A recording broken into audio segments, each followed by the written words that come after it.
So, hi everybody. I'm Meredith. I'm a master's student here at the School of Public Affairs. Thank you all so much for coming. I'm really excited to open this multi-part series. As some of you may know, this series has been inspired by the book Achieving Social Equity, it's right here, From Problems to Solutions, of which our presenter today, Dr. Mary Guy, is a co-editor. There will be more of these events to come, bringing together authors from various chapters and practitioners from diverse public service fields to discuss the imperative of social equity as a lens of evaluation, both in theory and in practice.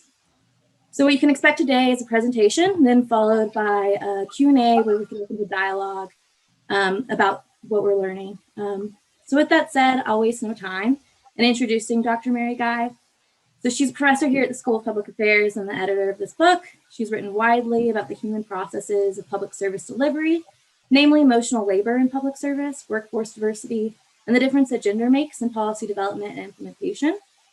She's also a fellow of the National Academy of Public Administration, past president of the American Society for Public Administration, and past editor-in-chief of the Review of Public Personnel Administration.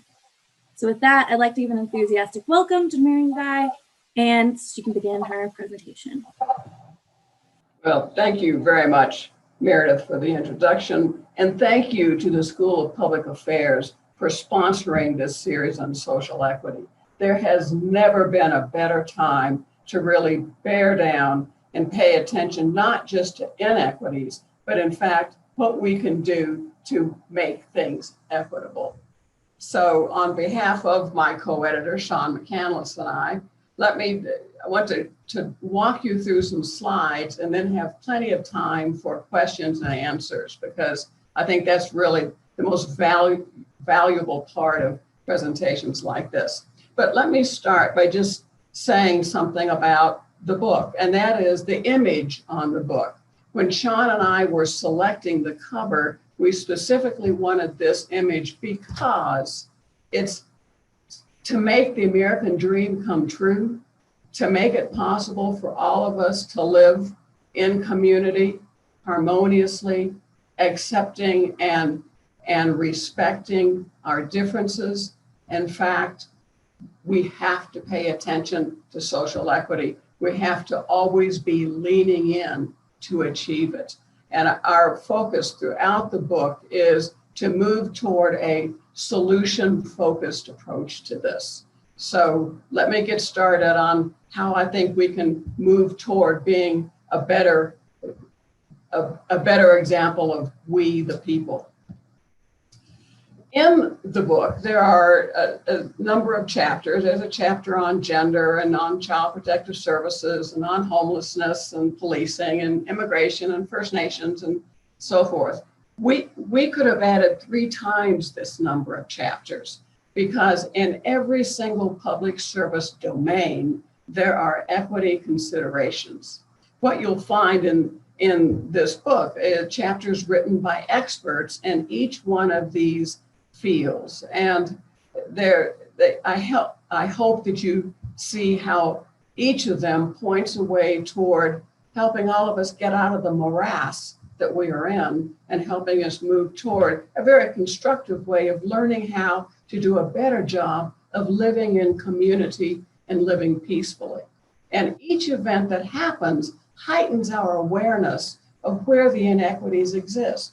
For example, think about COVID and think about last March when all of a sudden the stay-at-home orders came out. And so we each went to our apartments and our homes, and thinking of ourselves as independent, and self-sufficient, we learned very, very, very quickly, none of us are self-sufficient. We are all so dependent on one another and on the differences that everybody brings to this, what it takes to live in community.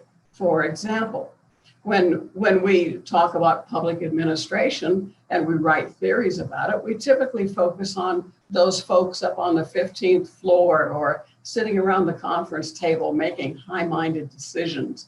But in fact, it's the frontline workers who make this system work. And it was so apparent to all of us back last spring when we realized the grocery store clerks and the folks in the local news that kept us aware of what was going on. and the city engineers made sure that the water system continued to work, even though there weren't many people on the job. And the teachers and the medical professionals and the call takers who were there whenever we need something immediately. All of these folks, all of us, we all work together to create this community, this American life. And in order for us to do a better job of really appreciating all of this, social equity is a great lens to use to get there. So when we think about social equity, this is an easy word cloud to present. And again, we could have added many, many more words to this. But we think about immigration, and we think about hunger, and we think about housing and housing policy, and we think about age and ageism, and we think about color and colorism. We think about fairness. We think about equality, and when equality is equitable and when it is not. All of these are considerations that come to the forefront when we're thinking about social equity. So as a backdrop for the rest of the slides, pay attention to these two slides. One shows a lovely living room, and the other shows what it takes to make that living room look so lovely. In other words, when you're sitting in your living room, you see it just the way you want to see it, and you have it set up in a way that makes sense to you. But in fact, it's the architecture behind the walls that makes that living room what it is. It's the rafters and the joists and the scaffolding. It's all of that. And to use a social equity lens is to look at the architecture, at the scaffolding, at the rafters, and ask yourself, are all of these support structures working and producing an equitable living space?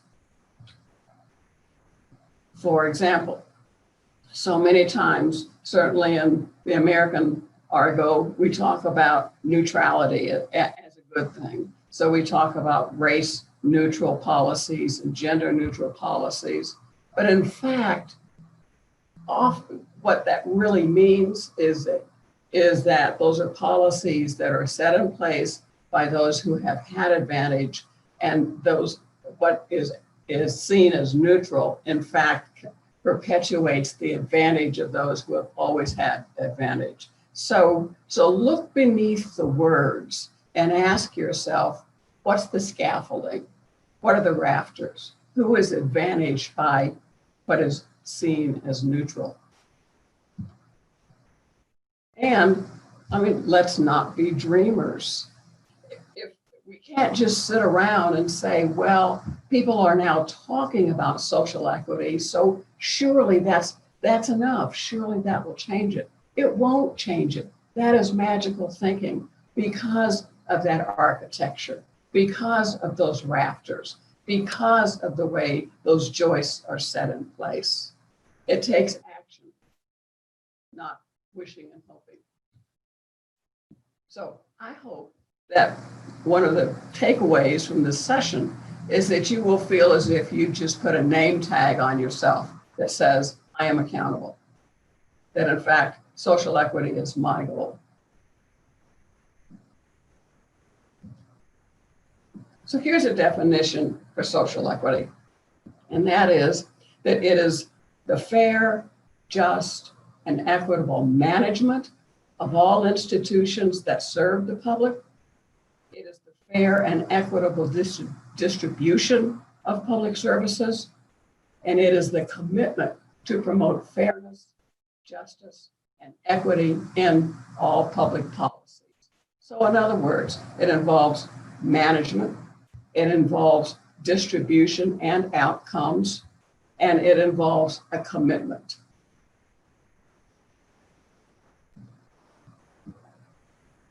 A handy way to take the measure of social equity in the programs that you are responsible for, or in the operations that you are involved with, or in the policies that you design, is to think of 4 attributes. One is procedural fairness, In other words, is there due process? Is there transparency? Is there representativeness? Is there a respect for equal rights in the processes involved? Second attribute is access.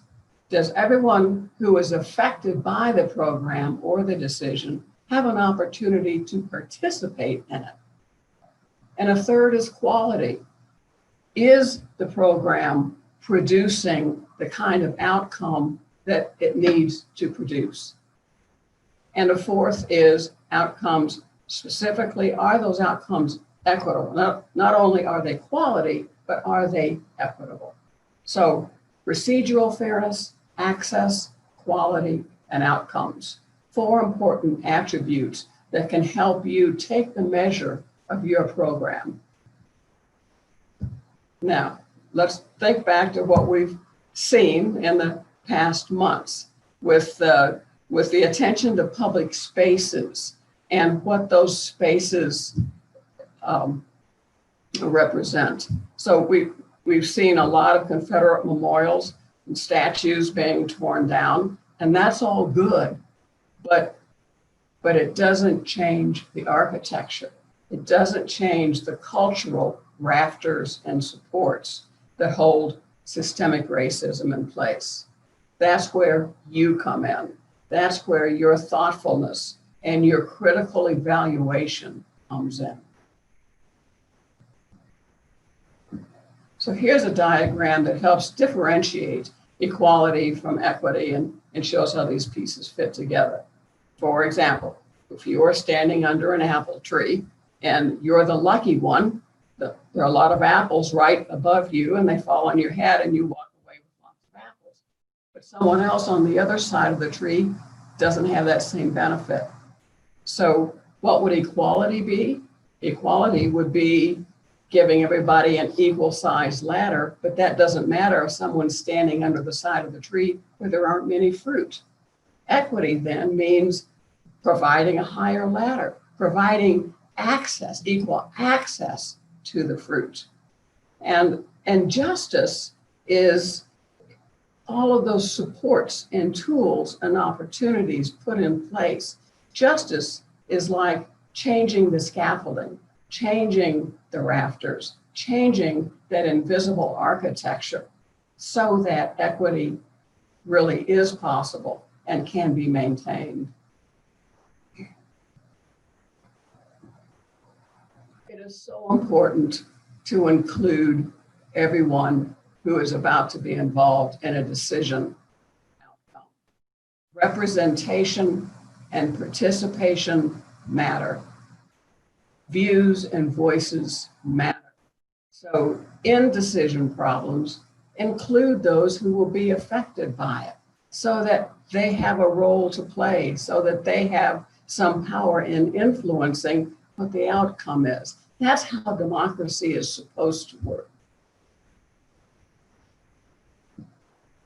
I'm going to show you a series of slides that just address levers that are within your capability of pulling or modifying that will help to adjust inequities and will help to advance equity.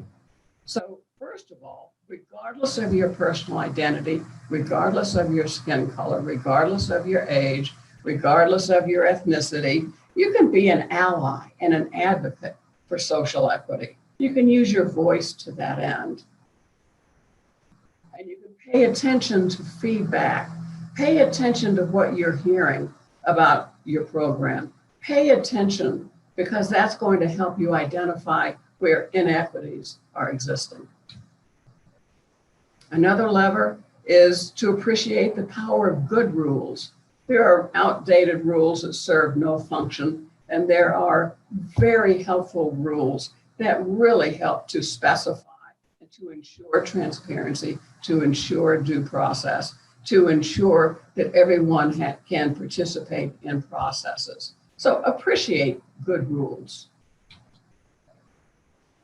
And be alert to inherent privilege, to those points of view who tend to always prevail or assume they will prevail. Well, things are different. And when there are lots of people at the table, it's important to pull your elbows in and make room for them. So be aware to your own inherent privilege. And be accountable. Own it. Be responsible.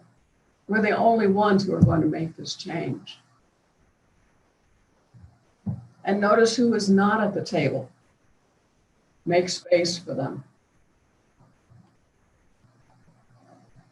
And be sensitive to those whose views and voices seem to predominate. There's a good chance that those are the ones with the inherent privilege. Those are the ones who are unaware of who they are excluding. And look around the corner. Resilience. Resilience is so important. If you can't make progress in one direction, look around the corner. See where else you might be able to make a change, an adjustment, in a program, in a rule, in a process that can really make the program more equitable. So look again at the usual. In other words, instead of just sitting in your lovely living room, think about the scaffolding. Think about what you don't see. So whether you're talking about personal freedoms, personal identities, whether you're talking about environmental justice, reach out. Ensure that there are seats at the table for everyone who wants to be there. Listen actively, listen hard to the points of view because they may be very different from what you are accustomed to hearing. And make a commitment to action. So here's my work plan for you and for me. It's for all of us. Be willing to engage in crucial conversations. Conversations that make us nervous, that are intense, that take us out of our comfort zone. But in fact, they really need to happen. Be prepared for reconciliation. Be sensitive to the other. Reintroduce America through the lens of social equity. America is an idea and it's an ideal, but it only happens if we all lean in, if we all do our best to really make room for everyone, because the goal is living together in a harmonious diversity where we respect one another. So there are 4 points I want to leave you with, and that is, be the change you want to see. Be critical of that which you take for granted.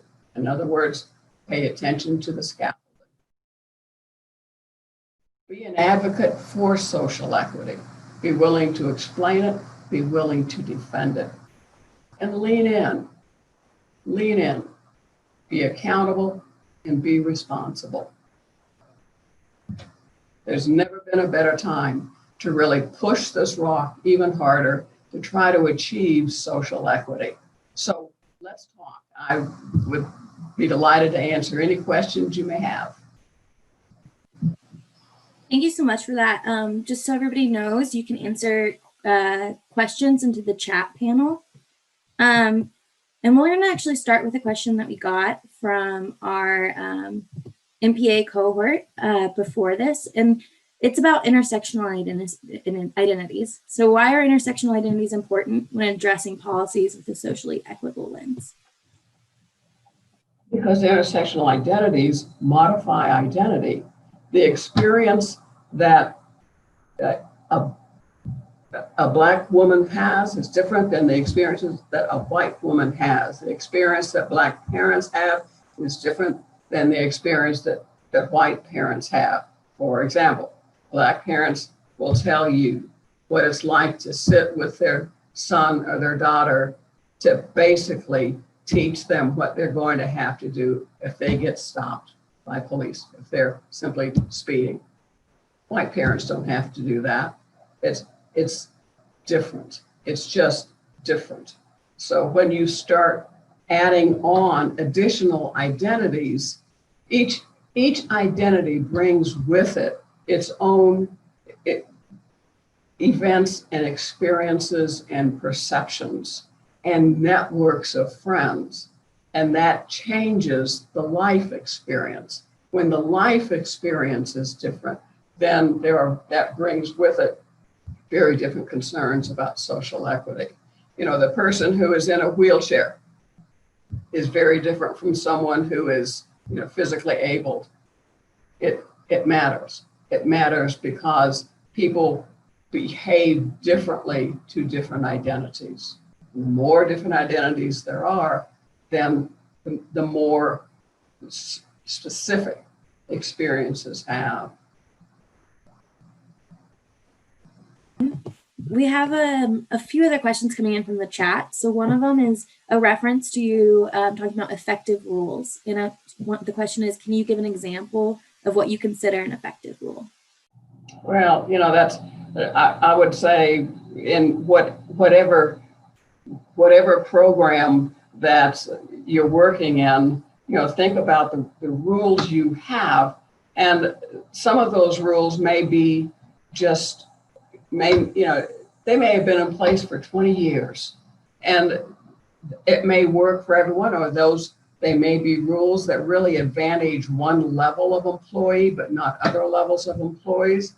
They may be rules that completely exclude some people for, look what's happening now with COVID, for parents whose children are at home and they're trying to maintain their progress in school, and the parents are trying to do their work. That all of our rules about what are working hours and when work has to be done have to be stretched. It's very interesting to me to see what's going to happen once we can go back to the life we used to have, because we'll never go back to it altogether.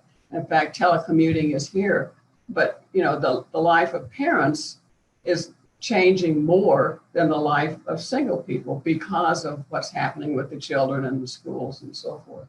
So it's rules. It's hard to imagine how many rules will have to be modified and changed. But if you keep a social equity lens on the rule, you may find that there are already lots of rules on the books that aren't serving to everyone's advantage. They're serving just to one subset advantage. So we have another question from the chat that I think is interesting, especially considering moving forward with the event series. We want to bring together, kind of researchers and authors with practitioners to discuss this. And their question is, what are some tips for engaging with communities who have felt ignored by researchers in the past? And how can we build that trust? Well, let me take that question just one step further in terms of dialogue. It's so important for researchers and administrators and citizens to all be able to communicate with one another. I was talking with a city administrator in the city of Norfolk, Virginia, a fellow who's really just very, very savvy on social equity, and he was moving this subject forward because the question was, how can we learn more about this? And he said, from his standpoint, it's so important to be able to have crucial conversations with citizens, not just people who are thinking about social equity from a theoretical standpoint. So then, of course, the follow-up was, how do you do that? And he started talking about the city's various mechanisms for citizen engagement. And he said, if there's going to be, he said, town meetings in and of themselves don't work.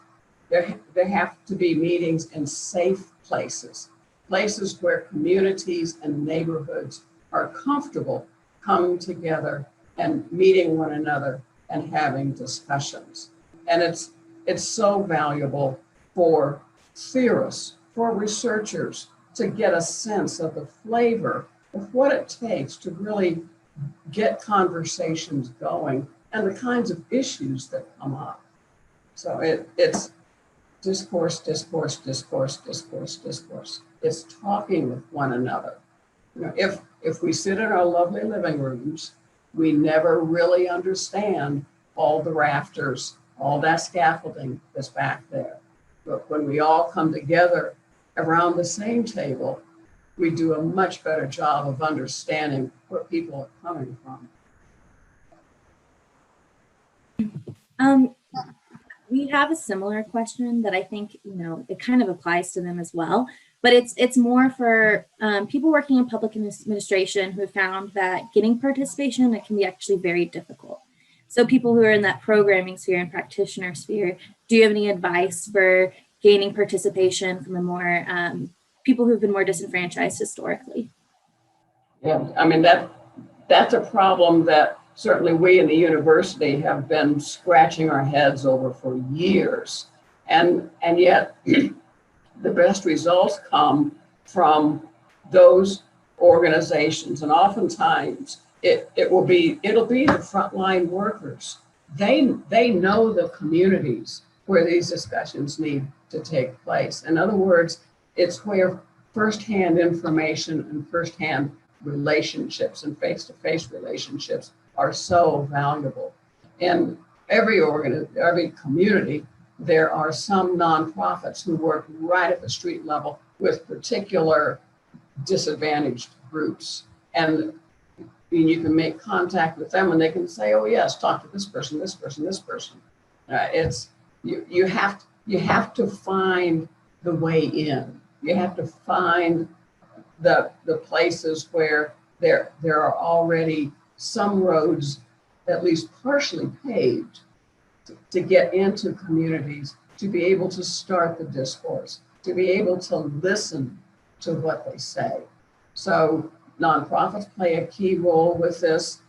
Frontline workers certainly in cities and counties, they know ways in. We got another similar one it's how can public servants fight for more equitable outcomes when the law mandates they produce an inequity? So the example being the homeless camps being swept by Denver police. What might they do to practice the law more equitably when working with homeless folks despite an inequitable policy? And then I guess my question on that is how can people who work within that sphere continue to build trust when that's occurring? Resilience, resilience, resilience. It is so easy to say, well, the law won't let me do this. And then you just hand it off and pass it off. That's not a good thing. In fact, resilience requires that when the road ahead of you is blocked and you look around the corner, if this law specifically prescribes something, it doesn't cover everything. There's a way around. And there may well be some other communities or groups, working groups, nonprofits, working particularly with that population who can say, here are some ideas. It's so important to talk to the people who know communities best because they do see what the issues are. And it's not enough to say the law won't let me do it. In fact, there are other things to do. There may be, if the law specifically prohibits a certain action, there may be another way around it. We've got to think smarter about how to help in communities that are disadvantaged by the systems we have, because that's the scaffolding. Things are never going to become equitable unless we get smarter about trying to figure out where those rafters are and then finding the pressure points, finding where it is that a law or rules can be modified or changed. So we've had a few questions come in that's about these difficult conversations and how to have them with people who might not even recognize their own privilege, who might become defensive to being told that they have privilege. Basically, like, how can we introduce these concepts of social equity, power, oppression to people who might, be less responsive to these conversations? Isn't that an interesting question? hard conversations are hard because they don't follow the normal path. But language is so important with this. If you move in and you want to have a discussion with somebody about their advantage and they don't even see their advantage, you're not going to get very far talking to them about their advantage. We must talk to people in their language and have a readiness to hear, such that when there is an opening in the conversation, that there is a way to show another way. It's the old adage is, you can, well, never mind the old adage. It just tact and understanding the point of view of the person that you're speaking with is the starting point. Because if you simply go in with your point of view and you want to tell someone how their actions are oppressing others, and they're not seeing that, you've got to back up. You must walk gently with someone to the gate and then open that gate. It's language, speaking in the language of the person that you are speaking with, and understanding and embracing. There's not one easy answer, but it's about meeting people where they are and walking along beside them to help open their eyes to what else is out there, to helping them see that scaffolding, to helping them identify something that makes sense to them. So another question we have actually comes from the chapters of your introductory chapter from the book. And it's, how can we ensure an active commitment to social equity as opposed to a passive commitment? And how can we recognize when we're being passive and not active in our commitment to social equity? And this is where allies and the concept of allies and advocates really can make a big difference. It's so easy to get on board with social equity and say, of course, this is what is important. It's it's very easy to write all kinds of policy statements and about how a particular department is going to pursue equity. It's very different when the changes that are required are going to affect or take away your advantage and level the playing field. Everybody's pretty willing to make room at the table when the table's really big and there's plenty of space. It's very different when making space for others means that my advantage reduces a bit. So it's awkward and it's tough and it requires change. That's real change, but that's personal change. When we perturb our own set of what we think of as normal, that's when resistance comes to social equity. It is easy to sit in our lovely living rooms and talk about it, but in fact, sticking our neck out a bit and looking around the corner and having the courage to say, yeah, this is not fair. It takes courage, because otherwise we're like that cartoon that I showed you. We're just sitting around a table saying the right words and just assuming that something will happen out there. And it won't. It won't, because it hasn't. It hasn't in 200 years. We've made progress, but they're little bitty steps. There is a readiness now in this culture, in the American culture, to really move social equity forward in a way that certainly I haven't seen in my lifetime. And that's a very good thing, but it will take constant effort. It takes constant awareness, and it takes a willingness to go beyond just having the satisfaction of writing a policy statement. It's personal change. So there's an interesting question about, what the role social media plays with that. Is that, expanding what you're talking about of we're just sitting around the table, like-minded people saying it to each other? Or is that, a friend to social equity and is helping progress that, and what your view of that is? Well, we are just flummoxed by social media. We're flummoxed by it because of the algorithms that, all we have to do is post something or tweet something, and all of a sudden we are in this tunnel where we are inundated with those who think just like we think. And that, in one way, it's affirming, but in another way, it really is causing us tremendous problems because we're not learning to speak in the language of the other. We're just learning to speak more in our own language. And that's very hurtful. I mean, it makes me wish we could have some kind of a fairness doctrine put back into place so that each view has to be paired with an opposing view, just to understand the differentness. Because at the same time that our population has become so much more diverse, in fact, we've become so much more homogeneous in our social media communications. That's a problem.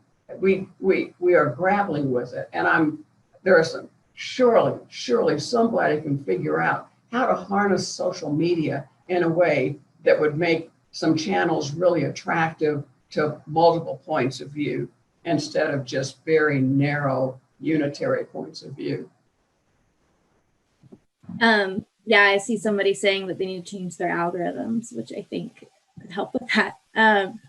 So I guess pivoting a little bit, we have a question about why do many representatives, lawmakers, only really prioritize social equity when it seems to benefit themselves? And how can we help activate our representatives to make real change? You bang on the door and you bang on it and you bang on it and you bang on it and you bang on it and you protest in the streets. That's what John Lewis called good trouble. You make good trouble, and you make good trouble wherever you can in order to raise awareness. Elected officials are going to do what they perceive to be in their electoral interest. So this has to be in their interest. And if you can't change the system at a very high level, then change it at your personal level. Change it in the program where you work. Change it in your neighborhood. Change it in your churches. Change it in your schools. In other words, start where you can. Start where you have an entry point. Because if you want to sit back and say, they've got to do this, elected officials have to do this, you will wait and wait and wait and wait. Start where you can. Make the differences where you can. And see what comes from that. Look around the corner. So going off of that, we have a question about, thoughts on an accountability or performance management approach that would help with public organizations that we may be a part of. Sure, and this is where outcomes measures make so much, they can make so much difference. If in fact you include social equity as an important outcome of a program, and you set up benchmarks for that, then that becomes very, very helpful. For example, look what the city of Seattle did a decade ago. And when that city determined that it was going to focus on social equity across the city, from their public works programs to their education programs to all aspects of city government. And then they set up benchmarks and measure themselves according to that. And then each department has to proceed with an annual report of how they achieve their social equity goals. And some of the differences are as simple as this. For example, it used to be, and it still is in most cities, that in the poorest neighborhoods, the street lights simply aren't working as well. You've got more broken street lights than you have in the wealthier neighborhoods. Why is that? Because cities that wait for the residents to call in and report that a street light is out, that's going to work well for the well-to-do, civically empowered residents. For those who have had enough bad run-ins with law enforcement anyway, they are not about to call into the city and give their name and address. So what the city of Seattle did is they simply said, okay, we're going to put the entire street light grid on a schedule, and and on that schedule, it defines exactly when the lights will be changed. Therefore, it doesn't require people to make contact with city government and ask for services when they're not going to ask. Something as simple as that, to routinize systems in order to avoid setting up someone to have a bad experience with power, with government. Well, I mean, the city of Seattle has really shown cities around the nation how to move forward with, from a performance management standpoint on social equity. So I think we're kind of hitting our soft close of 12:45. So I'd like to end with, in that vein, are there other organizations, cities, agencies that you look to as examples of effectively applying an equity lens to their work that people can look into after this if they're trying to get some inspiration of how to make change in their own organizations and institutions? There are a number of nonprofits who have, are the go-to nonprofits, such as the National Urban League and so forth, Southern Poverty Law Center, a number of them. But, in terms of government, again, the city of Seattle is a classically good place to start and look at that.